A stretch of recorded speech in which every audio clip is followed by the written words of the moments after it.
Good evening, everybody. I'm sitting comfortably tonight, and that is undisputed. Now, I'm just a simple man, and my name is Noah Foster. Welcome once again to another episode of 205 Live Matters. I do not remember the episode number because my brain is mentally drained so far from my first week in college, but I do know this because I still watch it. Thank you, Unlimited Data. Thank you, 6 bus rides. So I have seen this week's episode, so of course this series will continue as usual, whether you hate it or appreciate it. Thank you to all who participate in enjoying it.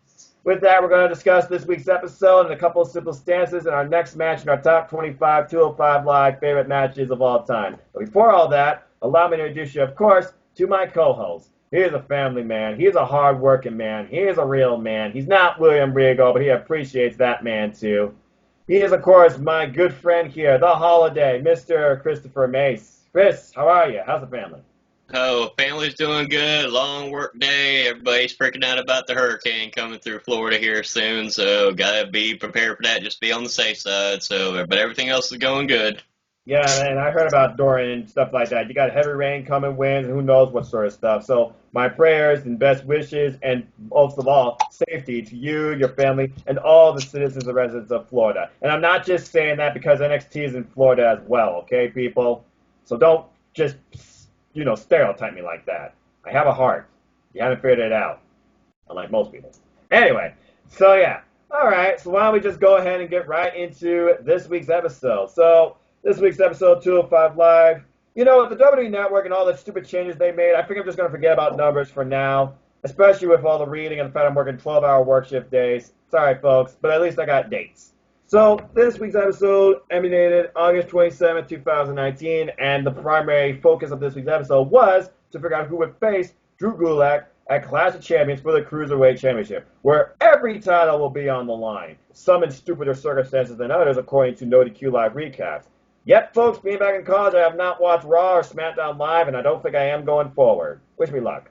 Anyway, so we kick off this week's episode with Drake Maverick, and we find the winners of last week's Captain's Choice match, which was like Survivor Series came early. My gosh, that was a crazy match.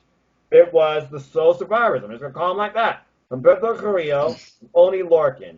Drake Maverick congratulated both men, but he said he has a dilemma here because at first, it seemed like both men were going to face Drew Gulak, but only said, I want Gulak. And Humberto's just looking like, I want them too. So, of course, this scene kind of lazy and played out. We'll talk about our own fancy booking idea and tonight's simple stance, too, for this. But basically, Drake Maverick came up with the idea that tonight's main event will be, first time ever, Oni Lorcan versus Humberto Carrillo. I'm sorry, second time ever. Oni Lorcan versus Humberto Carrillo for the #1 contendership, and the winner will face Drew Gulak at Clash of Champions for the Cruiserweight title. I mean, Chris, I think this was pretty straightforward from the get-go. I'm sure you and I had different ideas. We'll talk about that from the simple stance. But, hey, at least Drake Maverick, he's focusing on his job, despite, recent accomplishments and circumstances. And I feel like this is fair because these two have only faced each other one-on-one one other time, to my knowledge. So what was your thoughts on Drake Maverick's decision here? Oh, first off, I'm glad he didn't have that 24/7 title with him that he had won on SmackDown before this started, so thank God. But like I said, I thought it was interesting. We figured that this probably was going to end up happening since they were the two sole survivors, that they were going to end up getting put in a match to determine the #1 contender. We figured that may probably happen, so that's what we called that right on that scenario. Yeah, we did. All right. So why don't we go ahead and get right into the show then, because we kick off opening action with the storyline going on, the Lucha House Party and Ariya Davari. And our opening match was quite a bout. Kalisto versus Ariya Davari. Now, you saw the match, so I want you to take it away. Give me your thoughts on this match, the story being told, and the after angle. The story being told with Kalisto is that he was determined after last week's, during the Captain's Challenge, they had the promo with him talking about he was going to beat the truth out of Davari. He was going to find out it was Davari who was the one who attacked Grand Metalik. He was going to find out his answers. They had an incredible match. This is probably one of the better single matches I've seen Kalisto had since back when he actually was wrestling Alberto Del Rio, which is a long time ago for the U.S. title. That's a long time ago. But he was having an incredible match. This was a hard-hitting affair, back and forth action, nonstop. Like I said, it was interesting how Davari ended up getting the win, which is fine. I figured that was going to happen. Like I said, Kalisto's already established to this point. He did Davari. He's had some losses, had some wins. He's trying to get back in the title contention. So the win for Davari was good, but the aftermatch was interesting because he went to attack Kalisto. Here comes Lucha House Party. And Grand Metalik Davari ended up ducking, the Grand Metalik ended up missing him, and then here he is, the other one looking at him. He's going, and they're just having talk. They're not fighting. He's not attacking. He's not defending it. He's not defending anybody. He's not attacking them. That was very interesting, kind of strange to me. Wouldn't you be mad? Like, okay, he's your friend, the Grand Metalik. He's beating your friend down. Why aren't you doing anything? You're just standing there having a conversation. Like, yeah, how you doing? Oh, it's great. How you doing? Oh, great. How you doing? Oh, you owe me $5. No, you owe me $5. It seemed like they were having like a buddy conversation. It was kind of strange there, like. It's setting up for, is there a dissension? Will there be a split? And because you don't know yet, because it could be possible they split up. And if so, you know what? I mean, I've called it because I said I think they need to split up. But then after some of their performances as of late, they've been putting on some great matches as a team and in singles competition, but it may be time for them to split and have some more single action with all three of them and go ahead and establish them as single stars, because we've already talked about Grand Metalik. If I remember right, Grand Metalik's never had a one-on-one championship match. Dorado hasn't had a one-on-one championship match. Kalisto, he's been the champion before. So, I mean, these two have not had the opportunity. A split may be beneficial to them because of the fact they can go on a singles run, and they may get an opportunity down the road to have a competitive match for the Cruiserweight Championship. Yeah, you pretty much took it all away right there, and I'll answer your thoughts on the aftermath, too. So, yeah, this match was very impressive to me. I mean, Kalisto with the early control, and then Nigel McGuinness got all giddy with Ariya Davari gain control, especially after a wicked basement dropkick that threw Kalisto into the barricade. Both men jockeying for position, Kalisto pulling off some maneuvers on the apron that Ariya Davari got wiped out hard on. And then we go all the way towards the end, and now we know that Hammerlock Lariat has a name for Ariya Davari, Persian Crash, I think it is. I guess everything's now named after Persian Lion for Ariya Davari, because I guess he's the Persian Lion of 205 Live. Probably going more off his, heritage. So, yeah, this was a very competitive back-and-forth match, and it really shows, once again, what Lucha House Party can about the singles competitors. Now, as far as the post angle, as you put it, it was very interesting to me, but again, you got to think about, we've been talking about Lucha House Party. Should they split up since it's not a tag team division, it seems, really established on 205 Live? We'll segue into that a little later based on our segment. But we also talked about, is there dissension going on between Lucha House Party? Is Ariya Davari getting in Lince Dorado's head? Because he's making a valid point. Because not only is he getting the opportunities, he's winning. By hook or by crook, Ariya Davari is winning. And that came through, again, in this match. Through dirty antics. And, of course, the number one thing that's a hindrance, it seems, whenever you put a luchador or a masked wrestler in jail versus a non-masked one against a Keo, they always go for the mask. And that was Kalisto's downfall. Mm-hmm. And then, again, if we hear, and you heard the same thing I did, I'm helping you. I'm only here helping you. Think about it. You don't need these two. They're dead weight. So again, is Ariya Davari looking for an ally here, or does he truly see something in Lince Dorado, or is this just more, adding fuel to the fire? Are Lucha House Party going to break up? We're going to get Kalisto versus Lince Dorado, for example. The new versus the old, because the Kalisto, again, he also demonstrated a lot of the new style versus the older style Lince Dorado's used to. Case in point, look how long it took him to hit that beautiful 450 splash. And I thought that was it. There's a lot of variables going on here, but you gotta imagine it's inevitable. They're building Lince Dorado versus Kalisto. Because Kalisto is a former Cruiserweight champion. Lince Dorado has yet to get opportunity. Ariya Davari could possibly become his ally. It's gotta be a thing coming. And I'm very curious to see where we go from here, especially after this loss. It wouldn't surprise me, though, next week that we get Grand Metalik versus Ariya Davari, and he just continues running through Lucha House Party and further proving his point till we finally see Lince Dorado go dark. But I guess time will tell. All right.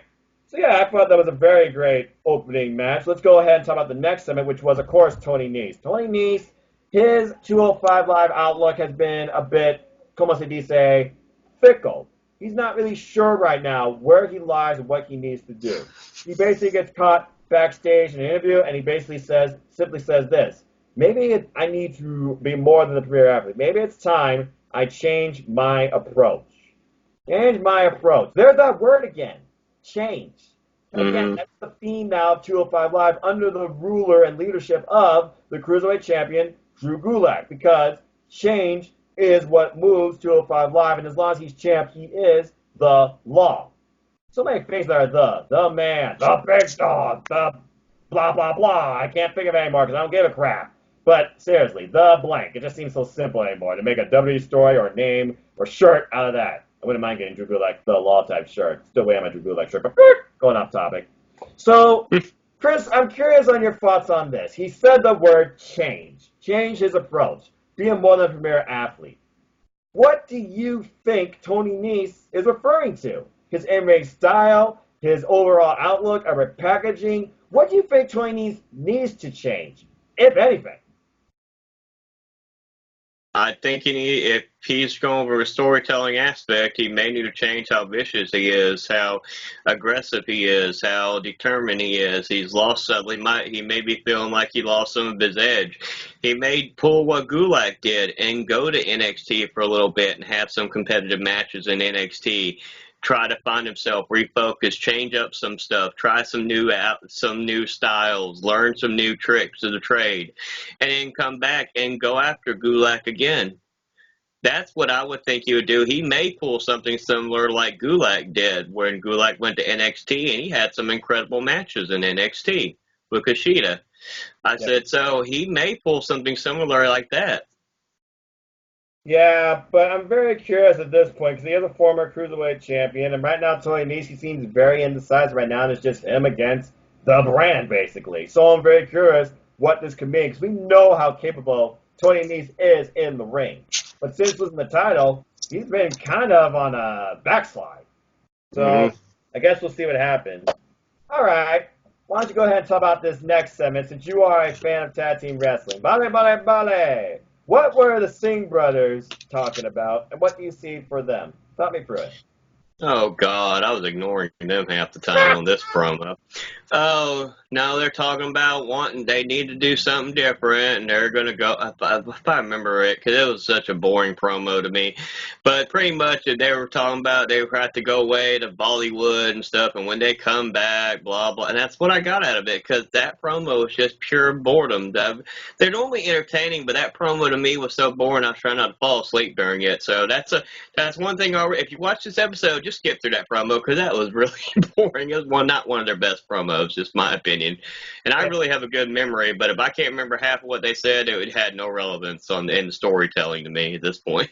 Basically, simple as that. They're basically saying they're going to go back, rethink their strategy, maybe do the Breezango approach, come back, repackage themselves, try and become, once again, the overall best tag team in 205 Live, which is insane, Mus, when your only competition right now really has been Lucha House Party. Kicks. Then again, I guess you could consider Akira Design, D-Bry, and Kendrick a tag team for now. We'll see where future events go. All right. And then that leads us into our main event, Oney Lorcan versus Humberto Carrillo. Now, this is the second time these two have faced each other one-on-one. Their previous encounter, Oney Lorcan, he won. And it was during, of course, the Cruiserweight Championship tournament. Earlier this year, I might add. So, this match was a match of either going back to where he was or Humberto Carrillo finally ascending to getting his opportunity. And we got our answer. Chris, what were your thoughts on this match? This was a very aggressive and hard-hitting affair. Humberto changed up his style a little bit. He had a couple botches here and there. You could see it. But like I said, my opinion is they should have slow burned him. He won the match. And and everybody who's been watching this show has heard me say they need to slow burn him. Don't put him in a title match yet. He's got feuds with the Lucha House Party. There's storylines there that are undecided yet. He has other storylines that are undecided yet. So he won the match because at that point you put yourself in a corner to me. You either have Lorcan win, he gets another shot, or you have Humberto win, and you're building a future star with Humberto. He needs to win. I'm glad there was no shenanigans. I'm glad there was a finish to the match, but I like Herberto, but I don't think it's his time yet. But I'd rather have Lorcan once we got one more match with him and Gulak. But Herberto won, so we're going to see how it plays out. But spoiler alert right now, I don't see them pulling the trigger and having him beat Gulak. That's for sure. I don't see it right now. He's not ready yet. Just my opinion. Yeah, this match was definitely calculated and it definitely seemed a little slow at first. It took a moment for the crowd to get into it until Alberto Carrillo started flying over the top rope. Alberto Carrillo relied a lot on high-risk offense, while only Lorcan, he relied, of course, on ground-based brawling. And there was a lot of that here when Alberto Carrillo did his roll-through moonsault, and only Lorcan could get out of that. The only Lorcan, he caught him when he was going for his Aztec press with freaking uppercuts. So many uppercuts during this. Alberto Carrillo got turned inside out. At one point, only Lorcan, he pulled off the half and half, but outside on the ring floor. Mm-hmm. That did not have enough time to bring Alberto Carrillo in the ring and win the match. I think right there was his biggest point where I was like, oh, I don't think he's winning here. Because going in here, I honestly thought only Lorcan was going to win. I was like you. I think it was still too soon to pull the trigger on Alberto Carrillo. Truth be told, he had a great run. He overcame his cousin even last week. And honestly, I want to see that match one-on-one. But I'll talk more about that a little later. And again, only Lorcan, he put everything out there. But in the end, Alberto Carrillo, he won. He won, of course, with a beautiful twisting corkscrew splash in the end. Mm-hmm. A very nice combination towards the end, too. It didn't involve only gripping his chin because he don't have a beard and open palm striking him. There was a couple of ground-based submissions here. It almost went over the announce table at one point. And again, Alberto Carrillo, once over the top rope maneuver, he grazed him. The second one, he got him. Alberto Carrillo needs to rethink his strategy, though, now that he's going up against Gulak. It's going to take more than that to beat the guy. Because afterwards, Gulak, he applauded him, it seems sarcastically, but also he still put him over because, again, it was like a teacher-student type thing. As he told him, my pupil has come so far, but I am the leader of change. And are you willing to make the same sacrifices like I did? Because if you aren't, there's only two things waiting for you. Pain and punishment. Change is inevitable. And as long as I am the Cruiserweight champion, that change, I will be its leader because I am the law. So there we go. We have our Cruiserweight Championship match for Clash of Champions. First time ever for the Cruiserweight title, because these two men are not strangers to each other in any sort of the word. Humberto Carrillo versus Drew Gulak. But before all that, let's go ahead and sum up this episode and give our grade, because that concludes this week's episode of 205 Live. So let's go ahead and rate the show on a scale of 1 to 5. I'll kick it off. I thought this show was rather basic, but still decent. We had a nice main event. It wasn't like, groundbreaking. The crowd was like, bravo, bravo, raw, though they did show some crowd shots at the end. Like, the crowd was like, yeah, Berto won. That was a great match. But again, a lot of it seemed the crowd was a bit burnt out. And maybe that's just because it was slower, it seemed, until Alberto Carrillo gained some momentum and put off his aerial offense. And then we had the opener. We're continuing that storyline with Lucha House Party and Ariya Davari, who I believe is the top heel right now going on in 205 Live.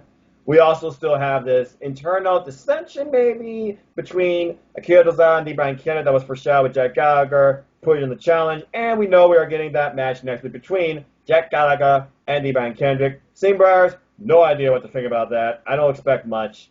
And Tony Nese, I hope for the best. So we got a good showcase of most of the cruiserweights, and we got some stories, it seems, for most of them, too. Curious, though, if we're going to, what's next for Isaiah Scott Swerve, Angel Garza, and, of course, Mike Kanellis.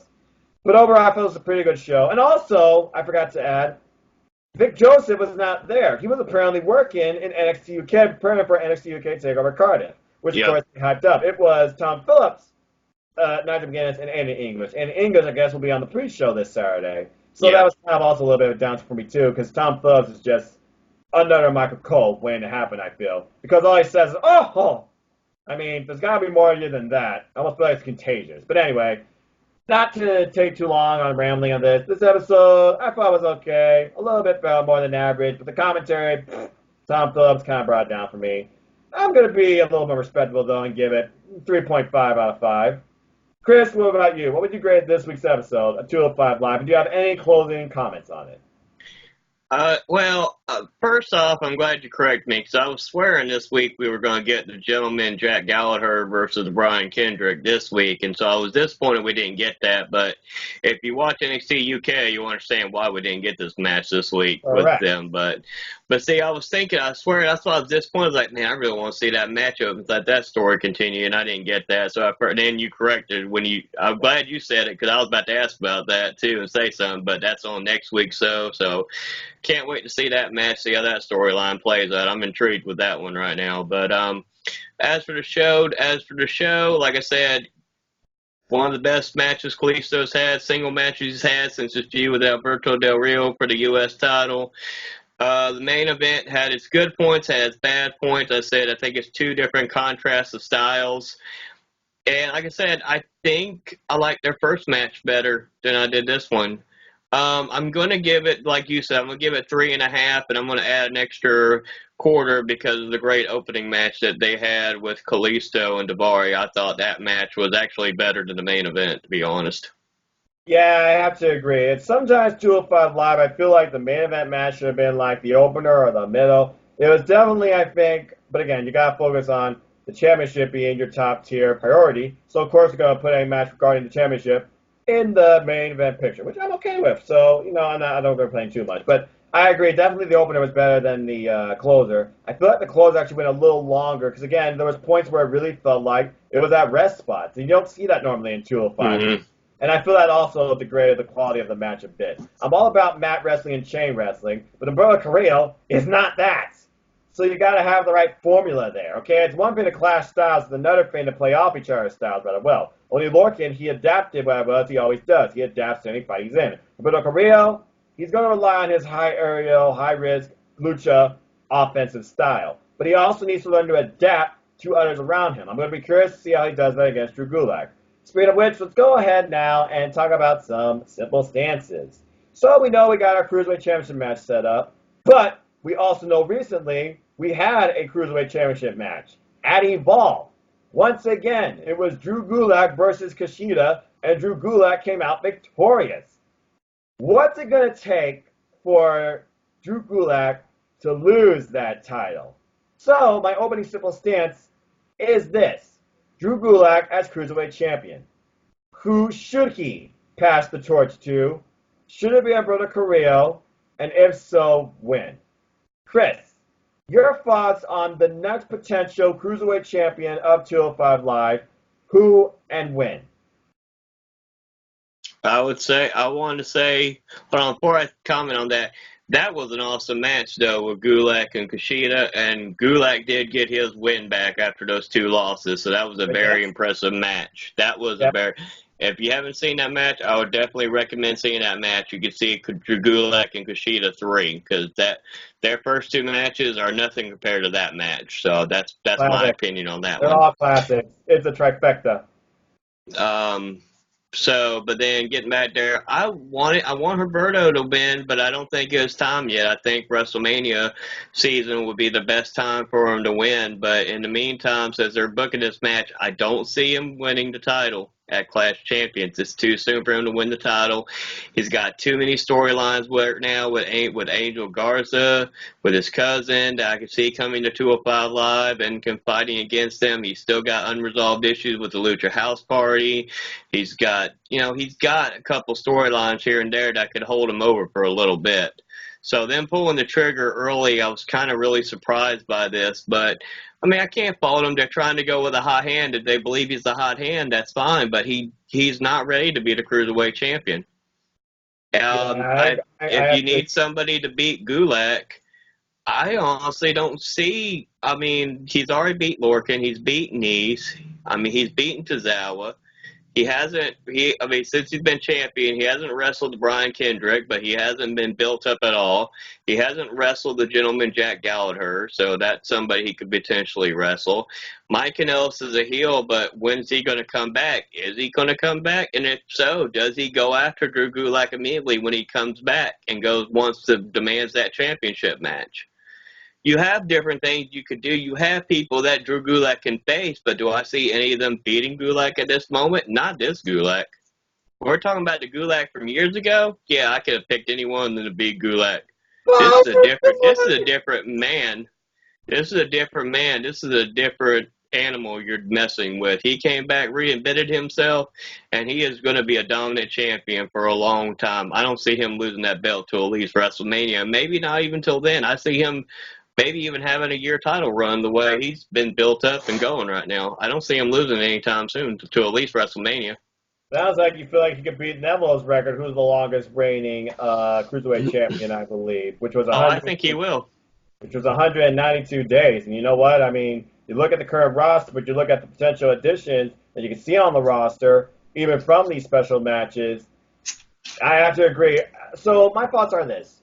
Drew Gulak, if you're really going to pass the torch off to somebody for that Cruiserweight title, you really got to make sure it's somebody that is as evolved, calculated, flexible, and aggressive as him. Humberto Carrillo, he's bringing a lot of aggression. He brings a lot of spirit, but I think it's too soon for him, too. Spoiler alert, Connor, right now, Drew Gulak is retaining the Cruiserweight title class champion. That's my official prediction. Now, as far as what I can see happening next, Humberto Carrillo could probably go back to maybe being part of Lucha House Party at this point. He might actually go help Kalisto or Gran Metalik if this whole Lucha Dorado thing blows up. I can see that potentially happening. The biggest factor here is the Cruiserweight division literally goes for one title. There's some side stories in between, but as far as who I think could be next to own the throne of Drew Gulak, jeez, that's tough. I mean, I could definitely see Isaiah Scott swerve based on the amount of history those two have, teacher and student, and that incredible debut he had. I could see Chad Gable, former Olympian, all-around premier athlete, he could primary leader for 205 Live, and I would love to see him versus Tony Nese for that title. And then I look at the current roster and who he hasn't faced. You brought up the Brian Kendrick. You brought up Jack Gallagher. Heck, why not try somebody first time ever? Let's see what Gran Metalik can do. So right now I feel like there's a lot of potential, but I don't see anybody right now being the next Cruiserweight champion in the near future. Let's see what happens towards Survivor Series. But as far as right now, Roberto Carrillo, too soon. What do you think? But also you have the thing too. You have all this interpromotional stuff where you have the NXT UK stars coming over. You have the gentleman Jack Gallagher right now. He's gonna be there. He's in the UK right now currently. You saw him on NXT UK just this past week.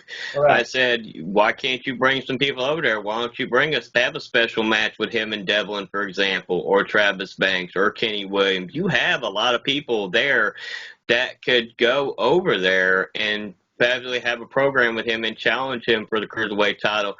If they brought Devlin in there, for example, and build a good storyline and a good program for him, I see the Irish Ace can beat him. I would bet money on that. Irish Ace could beat him. That'd be interesting. I mean, I'd rather Devlin be on NXT UK right now than 205 Live. But if he goes 205 Live and they have a good storyline reason for him being there, that would be an awesome match. You got a lot of potential for a lot of great matches if you want to do it that way. That's why I said. That's why I like the Worlds Collide they did with NXT UK and 205 Live. I mean, I like the concept. Maybe they bring that concept, and that's where we get that kind of a matchup there, where they do another Worlds Collide.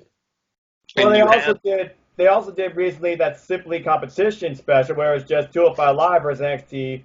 And that's when we got to say it's got Swerve versus Drew Gulak. So I would like to see more of that. The beauty of this brand, despite the fact it doesn't have its own special yet or pay-per-view, it sometimes turns its episodes into specials or gives a pay-per-view caliber match. Hence the Survivor Series match. Hence Chad Gable versus Jack Gallagher, which is still probably one of my top 5 Cruiserweight matches of the year. Do I think that's top 5 on my list? You'll find out soon in the coming weeks. I'm not going to spoil anything. And like you said, there's potential between NXT UK on 205 Live as well. I would love to see Jordan Devlin fight Drew Gulak for the title. And if he wins, I wouldn't be surprised to see him even morph the title to some sort of black and green type thing. In my opinion, I feel like the Cruiserweight title could use an overall design upgrade. But that's just me. All right. So that's my opening simple stance. What do you want to talk about tonight? All right, so we talked about it the other day when I brought it up, so we talked about it tonight. So what do you think is the best teacher-student dynamic in the Cruiserweight wrestling? Of all time or at 205 Live? Any period in wrestling history that you can remember. Oh boy, that's a loaded question considering how deep cruiserweight wrestling runs and how many prodigies there have been from just tag teams like, oh, but I'll probably just keep it recent because it kind of goes into. Actually, no, I don't think it's really like another thought. I mean, teacher student. It's not cruiserweight though, it's cruiserweight heavyweight. I don't know if you can say Matt Riddle and Drew Gulak, for example, because we know that Drew Gulak brought You him in the can. catch point. And again, that faction is all about three things: competition, respect, opportunity. I feel like it was a great first step forward in Matt Riddle, involving as an independent wrestling competitor. So, as far as my favorite of all time, I don't know if I have one, but as far as recent ones, I did thoroughly enjoy the times of Catch Point with Matt Riddle and Drew Gulak. Just keep it simple tonight. Also, I just right now, I'm not prepared for that. Because I look at so much wrestling and I think about all time and stuff like that. I mean, you can even go back further than that. I almost can think Amazing Red and Will Ospreay is almost a teacher-student type thing because Hmm. Amazing Red came out of retirement, it seemed, to face Will Ospreay recently in the Super J Cup. One of the primary matches of that entire tournament, according to Cindy J and Gabriel Chris. And I can't wait to watch that personally. Yep. So, as far as all time though, oh man. I don't know if you could call it teacher and student, but it's probably best friend, best friend. I gotta go with probably Rey Mysterio and Dean Malenko. Damn. So I'm just gonna go all the That way back there. WCW, two of the most premier athletes in cruiserweight wrestling history. Those two carried so much amazing chemistry, learned from each other, and I feel like Dean Malenko was at first Ray's inspiration, and then Ray came into the fold and learned some stuff from Dean. Both played off each other very well, and that's what you're supposed to do. You're supposed to learn from your opponent, and you're supposed to be able to put on an even greater match than before. WCW was led by greats like Dean Malenko, Rey Mysterio, the Brian Pillmans, the Chris Jerichos, the Eddie Guerrero, Justin Thunder Liger, and so much more. But just going off right now, based on recent circumstances I have seen and people I can think of, because I've just been rambling, I'm going to go with going way back in time, Dean Malenko, Rey Mysterio. What about you? That's a good stance. I say that was my number two on my theory there. You actually took my number two one. My number one is Eddie Guerrero and Chavo Guerrero Jr. And the Oh, reason I picked that one is because you look way back in WCW, Chavo Guerrero was just coming up in WCW.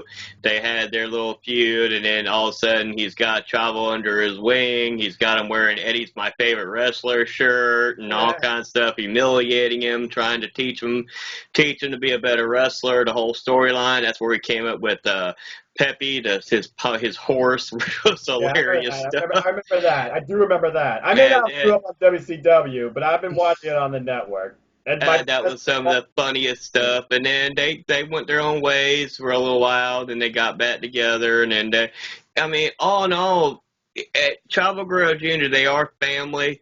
They learned a lot. He learned a lot from Eddie Guerrero, and then going to WWE where they were tag team champions together. He learned a lot from Eddie Guerrero, and he still this day pays tribute to the late Eddie Guerrero by doing the Three Amigos, and he always pays tribute to his uncle because in fact he did so much for him in his career. And like I said, that whole storyline, you could go back to WCW, you can go back to WWE and watch their matches they've had. Those two could not have a bad match. You find one bad match and show me and send it to me on Twitter and let me see a bad match those two had together.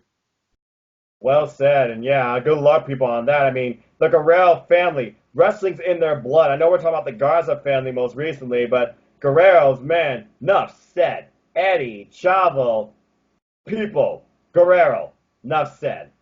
All right.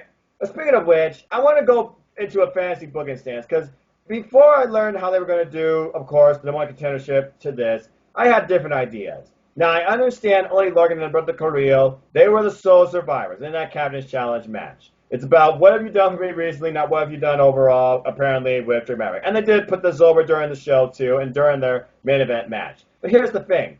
Jeff Meacham, great guy. Go follow him. Early Lorcan, he's already had opportunity, and I still think Alberto Correa was too soon. I didn't want them to necessarily thrust these two in the one contenders match. I would have actually liked both those men to be in another match respectively among people that really impressed me, and I feel like impressed Drake Maverick as well during that Captain's Choice match. Here's what I would have done personally. I would have dedicated a whole night to this because you could have done it in one night because they've done 3 matches before in a single show. I would have done, based on just the chemistry, the jealousy it seems, the overall competition, and the overall sibling rivalry, I would have done Humberto Carrillo versus Angel Garza one-on-one tonight, and I would have done only Lorcan versus Isaiah Scott Swerve. Because Isaiah Scott Swerve, he controlled most of that match, and then only Lorcan tag off him. They both were jockeying for each other, and I want to see those two face each other one-on-one. Because here's the thing. Isaiah Scott Swerve, he has history with Drew Gulak, a teacher-student relationship to an extent, like you put in your last simple stance.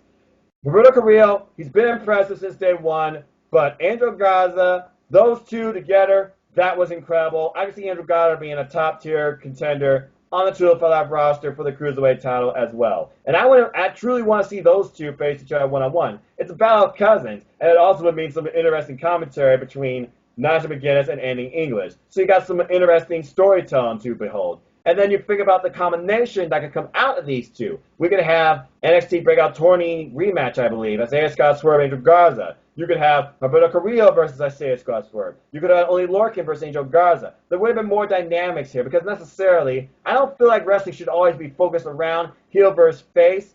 I feel like it should be focused around who wants it more. And all 4 of those men clearly want an opportunity, I feel like, at the Cruiserweight title. So in my opinion, I just would have took a different approach. Not a multi-man match, just maybe a mini-series of matches in a single show. So that's my fantasy booking stance for tonight. Simple as that.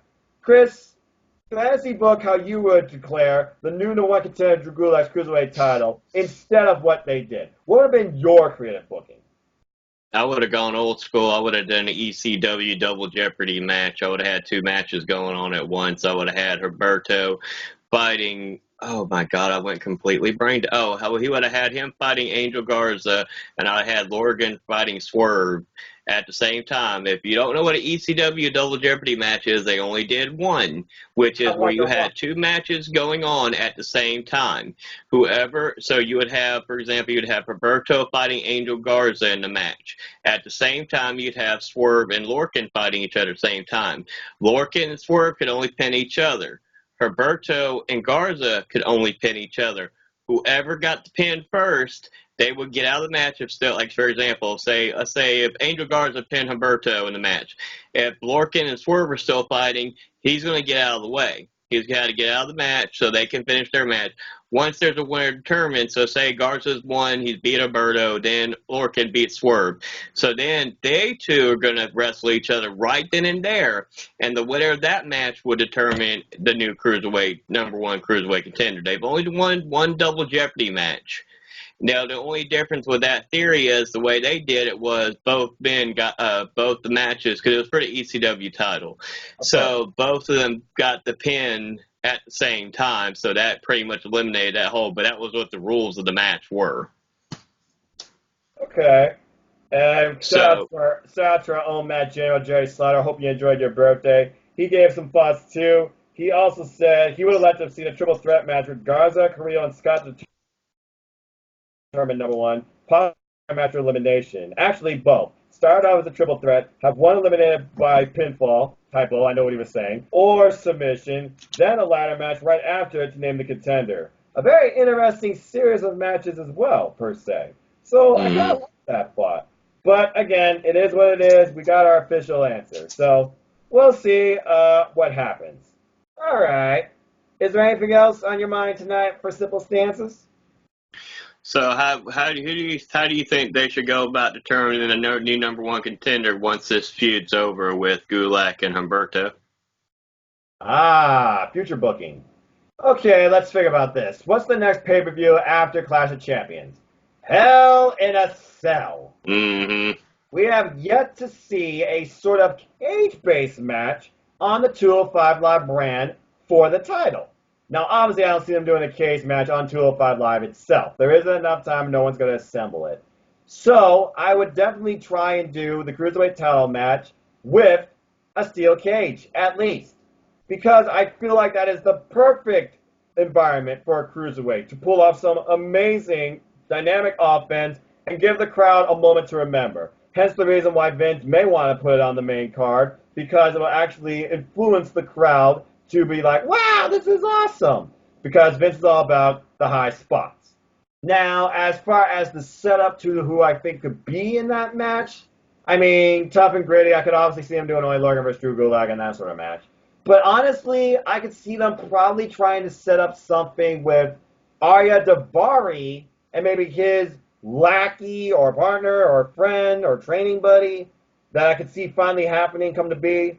Lince Dorado. I could see one of those two basically trying to get an opportunity here and go after the title. And you get some sort of makeshift match that way. Then again, I could also see, of course, because you got to have some sort of face involved. Maybe when this whole Jack Gallagher, D. Brian Kendrick thing blows over, we might actually get Jack Gallagher involved in this. Or maybe Akil Desire become wise, go on his own, and get involved in this again, too. Because he basically needs to get back on track as far as the top picture goes. Or maybe you do something surprising, and you actually bring Chad Gable back on the brand, see if he can get number one contender in this match, and do a straightforward Drew Gulak versus Chad Gable match, because that will be a classic. So my approach would either be a steel cage or a first time ever. Simple as that.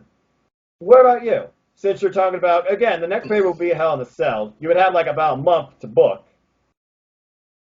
Oh, my theory, I know they're not going to do Hell in a Cell, but if they were doing Hell in a Cell, the way I would do it is I'd have Gulak beat Humberto.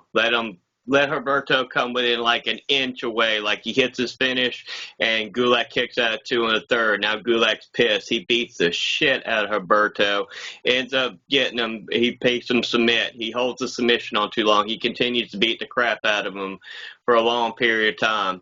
Here comes the gentleman. He comes out because remember you had the teacher-student dynamic with the gentleman in the middle of the scenario at the time.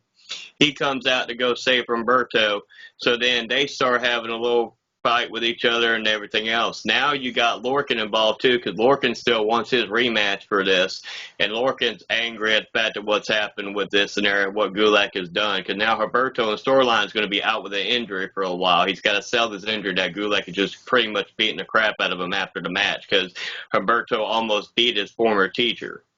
So then you're going to go on with this feud. They're going to end up intertwining, and then you're going to end up having your first triple threat Hell in a Cell match with Gulak defending against the gentleman Jack Gallagher against Lorcan. Now, Lorcan and Drew Gulak by themselves would be an interesting Hell in a Cell match. But then you add the factor of the gentleman who's standing up for his friend that he was trying to also help teach as well, who he never really chose sides. You think about it. He never really chose sides who was right between Gulak. He was just he was with Humberto, he's with Gulak.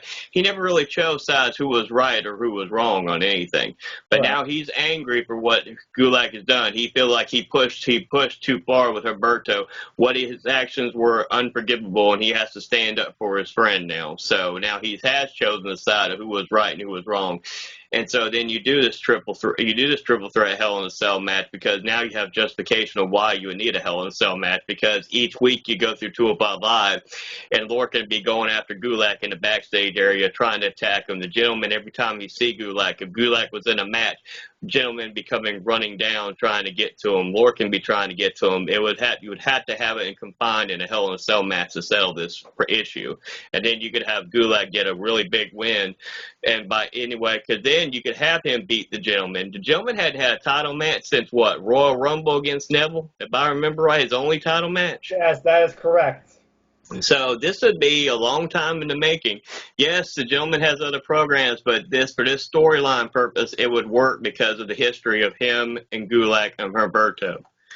So, but you would have to play the storyline of Humberto coming this close to beating Gulak and Gulak getting angry and pissed because wait a minute, you almost beat me, how dare you? And then he gets pissed off and he puts him in a submission hold, taps him out, and then he beats the crap out of him because he was almost embarrassed by his former student. And then that's how you play the storyline out to get to Hell in a Cell. So you would have time to build up to a Hell in a Cell match if you did something along that lines. Would they do it? Probably not, but that'd be an interesting way to get to a Hell in a Cell match for the Cruiserweight title. Well, we never know what's up, Adam Pearson's or Andrew Pearson's. Apologies if I screwed up your name, sir. Creative Risk, because he is lead of creative, and I thank him and Sanjay and everybody what they do with 205 Live. I like that a lot because you really show how pissed off and aggressive Only Lorcan is, because he's not going to stop at nothing till he gets that title off Drew Gulak. Then again, with Jack Gallagher, if he does a Mary Poppins bomb off the top of the cell, I'm going to be weak. I like that a lot, but I guess time will tell. All right, I got one more thing based on the No DQ review. Go watch it, folks. Great content by the moderator, Virtue. A name was brought up, and the 205 Live was put by his name. So I'm just going to say this, and you just go with it. Ricochet, 205 Live.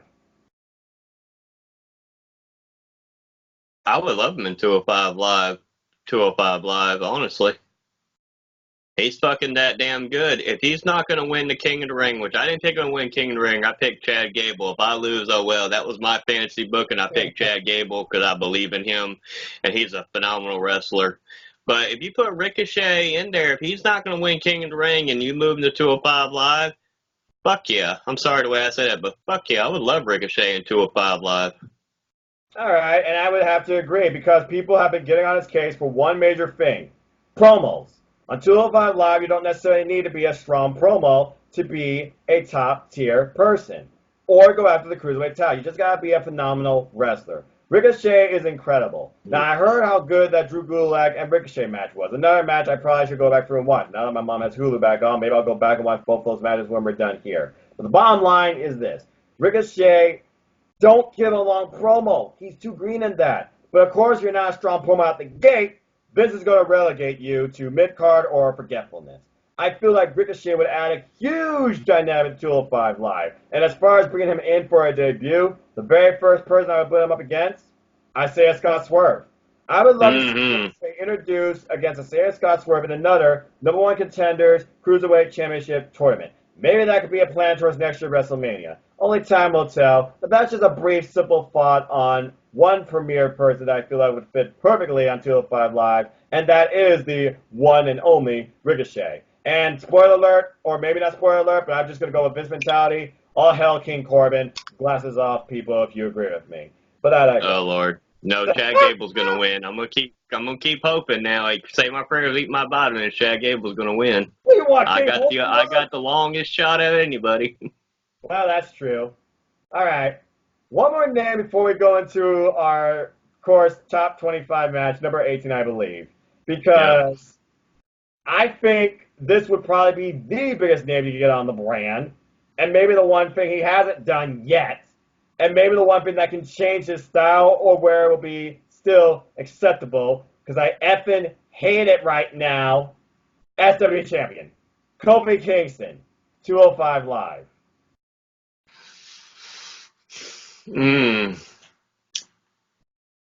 That is a title he's never held before. That's for sure. Yeah, but what would be the story? See, that's the only thing is he'd do. What would be? You have him in this prominent role as WWE champion right now.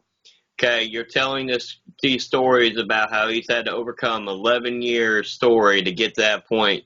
Okay, how do you explain in storyline? How do you explain him wanting to go 205 Live? Oh, I just wanted to come over here one day, guys, and join your brand. I mean, there's got to be some storyline where maybe he loses say if he loses the title to Orton at Clash Champions, for example.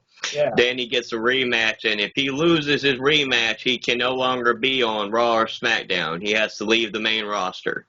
Yeah, exactly. Okay. That's what I was thinking. And he loses, and then he goes up there, and then Drake Maverick or somehow, because remember, we still have general managers on NXT UK, and 205 Live. Then you do some kind of storyline where you have a bidding war for him. Drake Maverick's trying to get him on 205 Live. William Regal's trying to get him on NXT. Johnny Saint trying to get him on NXT UK. You could have a little bidding war here, and then play it up. He could appear on all 3 shows for at least an episode, have a bidding war and stuff like that, tell a little story there, and then he makes his choice, and he shows up at 205 Live, and you kind of do something like you did back from the main roster years ago with Triple H and Scott Steiner, where he goes, okay, I came here because I was told if I signed this contract to become part of 205 Live exclusively, I get a shot at the Cruiserweight title, and you can set up a storyline that way. Yeah, I feel like, though, they're not just going to give him a title shot because of his name. Again, everything on 205 Live is earned, and that's why I really appreciate with this brand. Another thing that you pointed out, shaping the brand, rumor has it they're going to do that again with a full-fledged draft, and I pray to God they do, because the wild card needs to die. But I digress. And again, I respect Kofi and his work, but I don't want New Day Pancake WWE Championship. You might as well pour syrup on it. I could care less right now about the WWE Championship match and the freaking Universal title match based on the circumstances they're doing at Clash of Champions. Why should I take value in the matches, let alone their champions? Give me a legitimate reason. Give me one. I dare you. Give me one. Okay, Kofi, he's unstoppable. Is he Brock Lesnar? No. Why are you doing double duty? Because you can't freaking build another superstar or story because you're that stupid or damn lazy? Pointless. You talk about stars and name value? Boom, Kofi Kingston, Ricochet, there's your star and name value. The bottom line is, I feel like both of them would make great additions on 205 Live and do it through some sort of Cruiserweight Championship tournament. Expand the brand or merge with NXT. We'll see what happens. Go with me or go against me. I dare you. I want to hear from you. Simple as that. But that concludes our simple stances for the night, folks. Leave comments down below based on everything you heard, anything you might want to be heard on 205 Live, any questions you might have, or any criticism you might have against us. Are we the smartest? Are we the stupidest? Are we wrong? Are we right? Are we biased? Dare you. Ooh, I just thought of a good thing when we're talking about people. What about Roderic Strong? What if they did a storyline in NXT where he wasn't able to win the North American title, but they said they're going to be draped in gold, and he incorporates himself because he's been on 205 Live. Why not him go to 205 Live and earn himself a Cruiserweight title match and try to be draped in gold that way? Now that's another. Now there's the simply competition thing I was talking about. You literally set up prior to that show a Cruiserweight Championship match to happen on 205 Live, and I would love to see Roderick Strong versus Drew Gulak because at one point we were thinking that there was dissension among the Undisputed Era, baby. But apparently, nah, it's all fine. I thought at one point we were going to get Adam Cole, baby, versus Roderick Strong, and there's going to be dissension, loser leaves NXT, some nonsense like that. And then we get Roderick Strong, who has been like selling to for that brand, maybe challenge Drew Gulak. That's a one-on-one we haven't seen yet, to my knowledge. And okay, Roderick Strong, he's right now going out the North American title. What if he loses again? Because now, spoiler alert, yes, I knew it. Finally, the Undisputed Era, draped in gold, the prophecy's almost fulfilled. 3 of the 4 men have gold. Once again, Kyle O'Reilly being the first time ever 3-time NXT Tag Champion, and Bobby Fish, one of the all-time best tag teams in wrestling, are once again NXT Tag Team Champions. Yes! And then, of course, you have Adam Cole, baby, who is the NXT Champion. Roderick Strong still has nothing. So, obviously, he's going to be set up for another match, I feel like, even though there was no controversy. But he does make a point. You did not pin me, Velveteen Dream. You pinned Pete Dunne. I didn't know it was coming. So, obviously, he's going to be due for another match. And right now, Velveteen Dream is one of the top things going in NXT. So I'd be very curious if Roderick Strong wins that title, but if he doesn't, can he go after some other title? And maybe this is foreshadowing if the brands merge. Can he go after Drew Gulak for the Cruiserweight title? I would say yes. I would like to see that. So then, there you go. But again, folks. Because they said draped in gold. They didn't say what title he had to win now, did they? They said they're going to be draped in gold. They're foreshadowing there. Though it would be ironic when you got 3 men of the Undisputed Era in true black and gold, and 1 in purple and white gold. So, I mean, he would definitely stick out. Or maybe it could lead to a redesign, because honestly, again, I still think it should be a redesign of the Cruiserweight title. I prefer black leather, gold, maybe keep the white gold. I've seen a couple of cool designs that y'all shared with me in the 205 chat. Thank you for that. I'm just saying the brand's now almost 5 years old now. Let's evolve the title, if nothing else. Yes. Again, until I see it's done, folks, I'm going to keep doing this because 205 Live matters, and it's still on WWE Network, whether you hate me for it. All right, so let's go ahead and conclude, of course, with our next match. So this, of course, now is number 18 on our top 25 list of top 205 Live matches since the brand's beginning. Why don't you kick off this week? Number 18 on your list. What you got? Well, I had to make sure the date because I forgot my binder over there, but it's all right because I have the date right here. Right. April 16th, 2019. Do you remember what match we got that day? It was earlier this year. That was super recent, actually. That was after Tony won the title. Was that Tony Nese versus Drew Gulak? What? Was that Tony Nese versus Drew Gulak? Nope. Cedric Alexander versus Oney Lorcan. Oh, that one. Yes. All right, let me go through the backstory because I remember doing a 205 Live episode with you on this match. They had their match in the tournament to determine who was going to challenge for the Cruiserweight title. Yes. This was the match where Cedric Alexander looked like he was about to be beaten by Oney Lorcan, and you can see clearly that Cedric Alexander pulled his tights, was going for tights, trying to hold Lorcan down so he could try to get the win, and he ended up getting the win. But there was controversy there because of his shenanigans. I thought for one point they were going to turn Cedric Alexander heel the way he acted in that match, out of desperation, but they didn't do that. Nope. But this was the final match Cedric Alexander had in 205 Live as of right now. Okay, he had been drafted to Raw. Oney Lorcan was ready. He was like, I want to beat you. I want you to pass the torch to me. Yep. I am ready. I need to beat you to fit the torch pass to me. Pinnacle moment, yeah. They had an incredible match, better than their tournament match. That's why this match is on my list and not their tournament match. Great match. He hit the half and half on the outside, on the hardest part of the ring, as I always say, first. Then he went back in the ring, got him again with the half and half, pinned him 1, 2, 3. But that sign of respect at the end, where you could see where Cedric, Lorcan was looking at him like, come on, pass me that torch, give it to me, come on, let's go, I beat you. And Cedric shook his hand. Oney Lorcan left the ring so Cedric Alexander could have his moment. Like I said, that's why it's number 18 on my list right now. That was an incredible match. Go back and watch it, because that was an incredible match, a good passing of the torch kind of a match up there from the old guard to the new guard, because you've seen what Lorcan's done right now, and Cedric Alexander's finally getting on a roll right now, and he's having some good quality matches, and he's doing great now. He was getting on a roll finally. I'm very happy he's doing good right now on the main roster. We'll see how everything goes on Monday, but right now he's doing pretty good. Well, if I don't watch Raw, I'm glad to hear that. That's a great pick, man. Yes, that was right after WrestleMania 35, and Tony Nese won the title against Buddy Murphy, and things were changing. Both men were moving on to apparently you would all hope greener pastures, and so far it seems like that for both men. So yeah, great choice. All right, I'm going to keep mine simple. So I moved ahead past, of course, the last year, because I'm still in 2018, last year's Cruiserweight Championship, single elimination tournament, and I went a little further beyond, but also a rematch in way, and also kind of falls in line with what happened, ironically, and this was just out of the blue. I did not see this coming. I was looking at my numbers like, oh, wow, this is interesting. So there was a particular match that happened this past Tuesday that I should watch, correct? It was Buddy Murphy, Mustafa Ali. Well, my number 18 is actually that. The second encounter between Buddy Murphy and Mustafa Ali after the Cruiserweight Championship tournament. The foreshadowing here is Buddy Murphy, this is the year he debuted for 205 Live, and it was during that tournament. He faced Mustafa Ali on his way towards the finals, and Mustafa Ali won.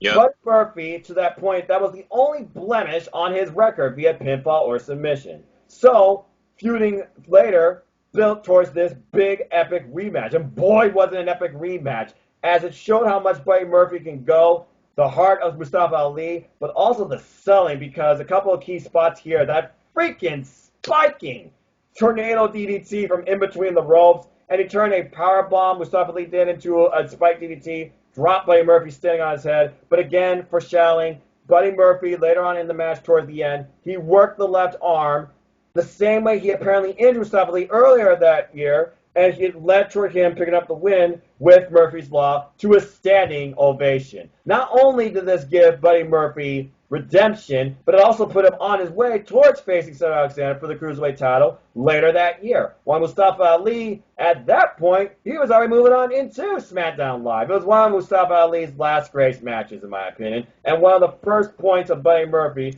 truly being known as 205 Live's best secret. So my number 18 is Buddy Murphy vs. Mustafa Ali from May 5th, 2018. Folks, go check out both of those matches. All right, with that, we are done here for the night, so thank you all for tuning in to hashtag 205 Live Matters once again. Let's go ahead and do our plugs.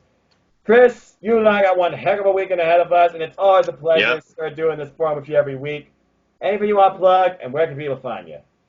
You can find me on Twitter. Just type in Christopher Mace, because I can remember those numbers right now. I'd tell you, but I don't remember the numbers. Just look up Christopher Mace. You'll see my picture there. If you want to follow me, you'll see all the content I share about wrestling and different things and movies and stuff, blah, blah, blah. Whatever you like, you can click on it and just watch it. It's always fun time. Like I said, support Aftermatch Wrestling. Stephen and Jerry do great work. If you haven't seen NXT predictions video for NXT UK Cardiff with them and me and Noah and Colin, go check it out because we got Cardiff coming up tomorrow. Support, like I said, support Cindy G and good brother Chris. They're admins of the AEW Nation. Now I'm going to say this right. They got over 1,400 people on their Facebook group right now. I keep wanting to say 14,000. Boy, they jumped up really big if that was the case. Yeah. But like I said, you can watch Cindy G's show. She has a new episode came out about her adventures with going to the J Cup in the second round. I can't remember what the name of the title is, so I'm sorry, Cindy, if I can't remember the name of the title. I haven't watched it all yet, but what I've seen, it looked amazing so far. You could also watch on Noah's channel if you're getting ready for Royal Quest for New Japan. That's coming up tomorrow. Like I said, we got a busy day tomorrow. If you need to check up on anything last minute, we also have the prediction video there that me and Noah, Cindy, good brother Chris, and James did. You can watch that as well. You can get up to date on what's going on with the matches there if you're watching that tomorrow. Support Colin Andrews with the chopping block. He does great work with that. He does great, short, simple, sweet reviews. Very intelligent person when it comes to wrestling, very entertaining, very interesting if you talk to him about wrestling and just life in general. So, great guy. James, and last but not least, support James and Owen. They do great work on their shows. James is incredible with the content he makes with coming up with wrestling shows. He's amazing with the content. Hopefully I'm going to be doing voice work for him soon on being a referee, because apparently I sound like a referee, so we'll see how that goes. Yeah. And Owen, like I said, we're waiting for the Rundown episode 2000 to come out here shortly. So help him celebrate when this 2000 episode comes on YouTube. Let's help him celebrate. He's done a lot of great work throughout the years. And support NoDQ.com. Like I said, they're the reasons that Noah and everybody's on YouTube doing videos and posting them on there. And like I said, you'll see content from all of us on NoDQ, but you also see content on his channel and Aftermatch Wrestling and Colin's channel and Cindy's channel. You'll see different content on there as well. So you got variety. You'll see us on these channels first, and you'll see us on NoDQ. So, like I said, but they're the reason we started, and actually, most of us actually started because of Jeff Meacham, so hopefully you're doing well, Jeff Meacham. Like I said, we all watch you when you started your shows back years ago, and that's a lot of us have actually started doing videos because of watching you when you first did it, so appreciate it, and just wanted to do a shout-out for that, and bring Wrestling Trivia Challenge back. I want to see Jeff Meacham versus Greg Cherry one more time in a rematch for Iron Man. Come on, let's make that happen. All right, I think I'm done now, so I'm going to ramble if I keep going. That was brilliant, but also I don't know if the mentality can take that. That was a crazy match. I got like 4 of those questions right too. But I digress. Thank you, Chris. Pleasure as always. Well, ladies and gentlemen, I'm going to try and keep it simple here, as you know I do. So if you want to know more about me, know this. I'm just a simple man. And a fan of Life Undisputed Era. And a live fan. Sorry, I'm trying to turn my new chair around. It's bigger. Of wrestling. So if you want to follow me and talk anything wrestling, W and beyond, look me up on my Twitter, NoDQ.com/Noah, takes you to my Twitter page, or follow my civil YouTube channel here at YouTube.com/user/Noah Foster 210. And thank you to everybody that got me up to, I guess, 88 subscribers and over 3,500 views overall on my channel. I greatly appreciate it. Started this fun little project about less than a year ago, and I really enjoyed doing it. And again, things are going to be slow now that I'm in college, but this will be going up every week. But you can also expect once in a while, and already there, lots of recaps, reviews, simple takes, summaries, and predictions on all things wrestling, W and beyond. New Japan Pro Wrestling, AEW, Impact Wrestling, Independent Wrestling, Sport Independent Wrestling, folks, and Ring of Honor. Of course, New Japan Pro Wrestling being my _1. If you haven't already, please check out on my channel our Team NDQs, New Japan Pro Wrestling World Quest predictions, as well as AEW All Out predictions and NXT UK TakeOver card predictions. You'll also find the NXT UK ones and the AEW ones right here on Aaron Ripp's No DQ YouTube channel. And speaking of which, like he briefly disclosed, support No DQ. Another reason I'm in YouTube and exist to begin with. in this wrestling community, because started off with a random conversation back in last year, September, and here I am. So go buy a shirt, nodq.com/shirts to buy some merchandise. Buy a pen. I got 5 of them. Or go to nodq.com/merch and buy yourself some great gear. I have a shirt, or go support your favorite NoDQ personalities, or just support the brand in general. And there's all sorts of things there. Tapestries, baseball hats, beanies I hope are coming. Aaron Riff, I got winter coming here in a few months. Get me a beanie, or I'm going to wear my AEW beanie from now on. Anyway, get a hat, get a tapestry, get a mug, get a shirt, get everything. What are you waiting for? I'm waiting for NoDQ pajamas and pants. Anyway, and follow NoDQ.com on all your social media platforms. Your opinions matter, and so do you. There's a comment section and everything on the NoDQ official website. For polls, columns, memes, gifts, recaps, reviews, sexy female pics. You name it, it's there. It's wrestling, primarily WWE, with us slowly evading with AEW. And as always, well, before all that, let me get this in here too, because I sometimes forget. Come join me and join my friend here and join the fun in the hashtag 205 Matters Facebook group. We talk all things Cruiserweight Wrestling, then, now, forever, and always give our simple stances and predictions and discussions on the 205 Live brand in general. So look us up, hashtag 205 Matters on the Facebook. 25 members right now. Thank you for all who joined and supported me. And we'll add you if you're a fan of Cruiserweight Wrestling. Okay. And as always, I'd like to close. Support your wrestling outlets, both big and small, and let's keep growing this incredible, diverse, vast wrestling community together. Simple as that. If I get to 100 subscribers, because I've been talking about it, but looking at bandwidth, I'm getting a new webcam and mic. I'll tell you what. I'll do my first ever live Q&A on 205 Live Matters and wrestling or just life in general. So stay tuned for that. I was going to live stream after tomorrow, but I got friends coming over and my bandwidth sometimes lags, and I don't think my camera can handle that, so that's probably not going to happen. I might pop out of nowhere and do it, maybe for AEW. Stay tuned. But with that being said, thank you for everybody who has tuned in and supported to both my channel and NoDQ.com as always. Appreciate you, whether you hate me or appreciate me for what I say, who I am, and how I act, and what I be. With that being said, like, share, subscribe, comment, or dislike if you want to troll me. Be Rick Roll me. Then again, Virtual Troll Slayer, he'll take you down. Hit that bell if you want to know where the next video is. Leave a comment down below on anything you want us to discuss, anything on your mind, and we'll react. We love reacting with the wrestling community. So, until next time, for the holiday Christopher Mays, I am the simple man of NoDQ, Noah Foster. And until the next video, enjoy life, enjoy wrestling, get plenty of sleep, because that's what I'm going to do, especially at this first college. Oy vey, that was taxing. Until the next video, everybody, simple as that. I hope you all have a good night. And that Have a good night. Undisputed, baby. And remember, 205 Live matters. Always. Whether it's on the network or not. Bye. Amen.